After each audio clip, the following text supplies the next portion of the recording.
আসসালামু আলাইকুম প্রিয় বন্ধুরা, সবাই কেমন আছেন? তো আমি আপনাদেরকে আজকে দেখাবো কিভাবে আপনার ল্যাপটপ অথবা কম্পিউটার থেকে স্ক্রিনশট ও স্ক্রিন ভিডিও করবেন। তো প্রথমে আপনার কিবোর্ডে গিয়ে শিফট উইন্ডোজ এবং এস প্রেস করুন। তারপর এভাবে আপনি যেখান থেকে প্রয়োজন আপনার মনিটরে সেখান থেকে স্ক্রিনশট নিতে পারবেন।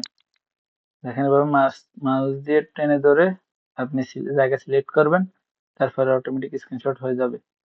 তারপর আপনি চাইলে ভিডিও করতে পারবেন। এভাবে সেম সিস্টেমে আপনি এখান থেকে ভিডিও অপশনে ক্লিক করবেন। ভিডিও অপশনে ক্লিক করার পর যতটুকু জায়গা আপনি ভিডিও স্ক্রিন রেকর্ড করবেন ততটুকু আপনি সিলেক্ট করবেন। সিলেক্ট করে এখানে স্টার্ট দিয়ে দিলে ভিডিও হতে থাকবে। দেখুন আমার ভিডিও হচ্ছে এখন। এই দেখেন ভিডিও হইতেছে। দেখেন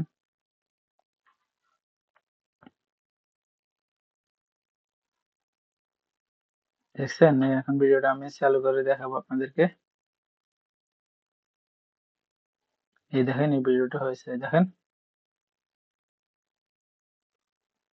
এইভাবে আপনারা আপনার কম্পিউটার অথবা ল্যাপটপে স্ক্রিন রেকর্ড করতে পারবেন। খুব সহজে, সিম্পল ব্যাপার। তো বন্ধুরা, আজকের ভিডিওটা এ পর্যন্তই। চ্যানেলটি সাবস্ক্রাইব করে পাশে থাকা বেল আইকনটি প্রেস করে দিন। দেখা হবে নতুন কোনো ভিডিওতে। ধন্যবাদ।